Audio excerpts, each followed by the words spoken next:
أعوذ بالله من الشيطان الرجيم.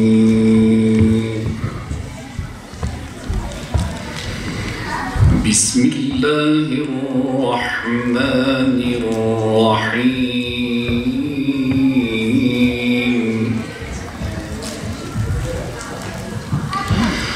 وإذ قال إبراهيم رب اجعل هذا البلد آمنا واجنبني وبني أن نعبد الأصنام.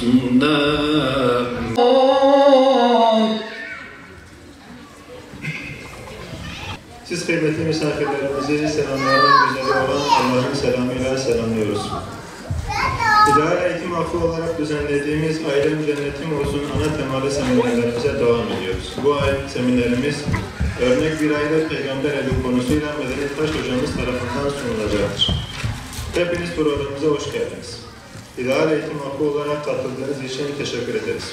Hani bazı ayetler vardır, insanın yüreğine çok farklı bir şekilde dokunur.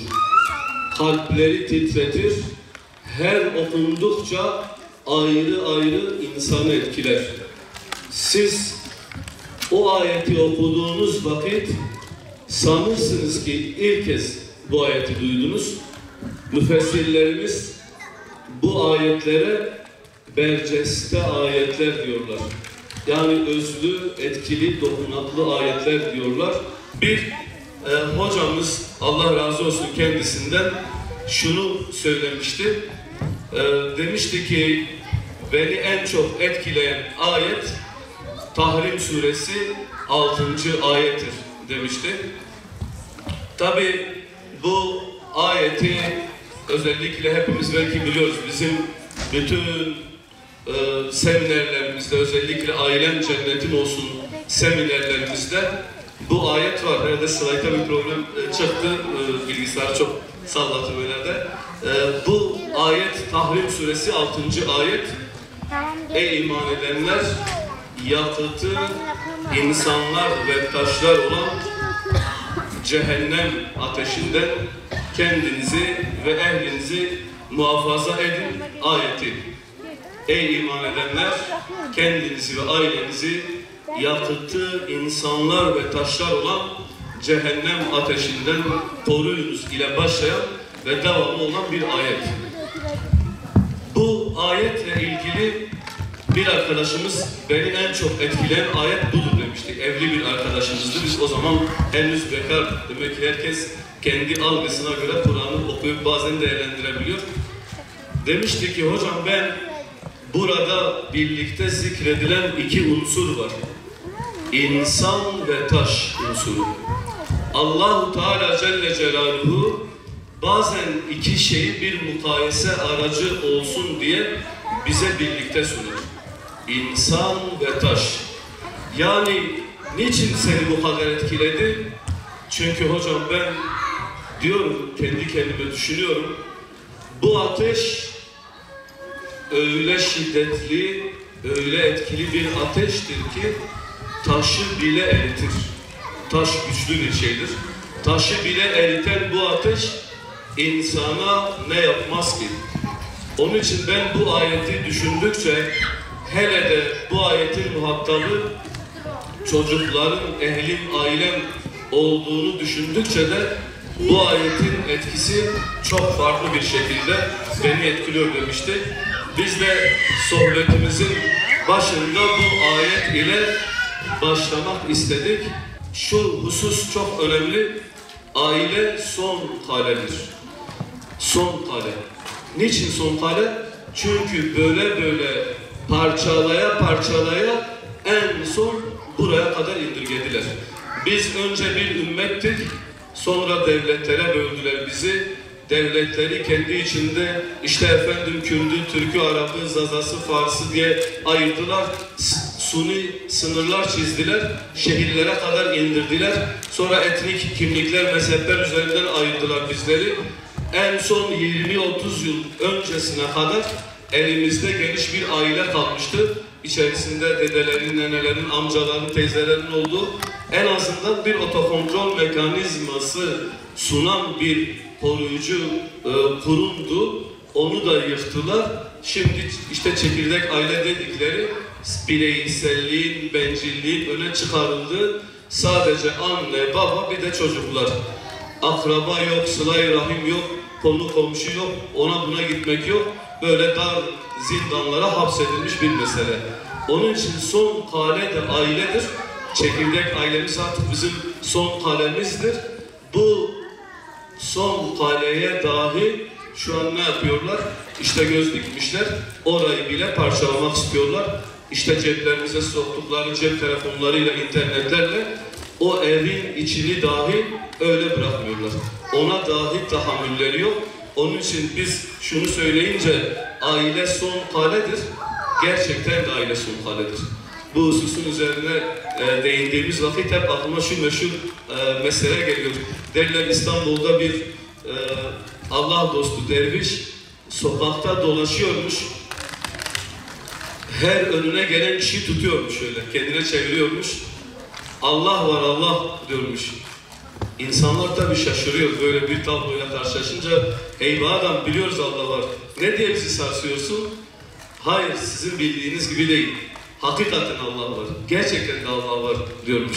Sizin bildiğiniz gibi değil. Hani ben de o endişeyle diyorum. Yani sizleri tenzih ediyorum. Sizler bizden çok iyi biliyorsunuz ama birbirimize hatırlatmak anlamda. Hakikaten aile son kaledir. Bu da düşerse korkarız ki geriye bir şey kalmayacak. Dolayısıyla bu yapmış olduğumuz seminerler bu anlamda önemlidir. Aile seminerleri en azından bir bilinçlenme, bir farkındalık uyandırma niyetiyle bizler vakıf olarak yola çıktık ve bu hususta istiyoruz ki başta kendimiz ve ailelerimiz bu hususta ziyadesiyle istifade edebilsinler. Dünya müminin zindanı, kafirin cennetidir diyor Efendimiz sallallahu aleyhi ve sellem. Dünya mümin için bir zindandır. Peki dünyadan mümin için acaba cennet yok mu? Gülistan yok mu? Güzel bir saray yok mu? Aslında var. Evet, dünya bizim için bir zindandır. Belki çektiğimiz çile ve sıkıntılar hesabıyla. Ancak bir öyle yerler de vardır ki Allah-u Teala öyle güzel serpiştirmiş ki Peygamberimiz sallallahu aleyhi ve sellem de bize bunun müjdesini veriyor. Mesela biz hadislere baktığımız vakit bazen şunu görürüz. İşte Ravza-i Mutahhara, o Müslümanların ashabın olduğu yer cennetten bir bahçedir. Bazen Kabe'nin kendisi cennetten bir bahçedir. Arafat bir bahçedir, cennet bahçesidir. Öyle yerler vardır, işaretler vardır. Ama ben onu söylemeyeceğim. Benim kastettiğim şey bizzat sahih hadislerden geçen Peygamberimizin salih veya saliha bir eş, salih ve saliha evlatların içinde olduğu aile evler dünyadaki cennetlerdir. Yani cennetin dünyadaki şubeleridir. Onun için bizim evlerimizin güzelliği, evlerimizin cennet olması da mümkündür. Yani bütün eksiklikler içerisinde belki o aile ortamımızın verdiği huzur bizlere neyi verecektir? Bir cennet ortamını sunacaktır. Onun için biz bu meselenin özellikle üstünde durmak istiyoruz. Bu meseleyi ziyadesiyle de ne yapmak istiyoruz? Faydalı görmek istiyoruz. Tabii şurada ben özellikle iki kavrama değinmek istiyorum. Dedik ya, seminerimizin amacı bir bilinç vermektir, bir farkındalık uyandırmaktır. Bazı şeyler üzerine biraz düşünmektir. Araplarda aile için usra kelimesi kullanılır. Usra. Aynı kelime üç farklı manada da kullanılır. Bir, terazinin birbirini dengeleyen kefeleri için kullanılır. İki, zırh, insanı koruyan bir kalkan için kullanılır. Üç, birbirine dayanarak ayakta duran, dengede duran dengeleyici şeyler için. Onun için denge, birbirini koruyan, muhafaza eden destek ve zırh. İşte aile kavramı günlük hayatta da kullanılan nesnelere böyle indirgenmiştir. meseleyi kavramsal olarak da doğru yere oturtalım diye. Onun için bu kavramın üzerinde siz kıymetli ağabeylerimin, ablalarımın düşünmesini istedim. Peygamber evi dedik. Konumuzun aslında belki asıl kısmı burası. Peygamber evi. Peygamber evi dendi mi bilmiyorum. Hani herkeste herhalde farklı bir duygu çağrışır. Şahsen ben siyer kaynaklarından peygamber evini okuduğum vakit sanki şöyle penceresinden içeriye baksam beni içine çekecek bir iklimden bahsediliyor.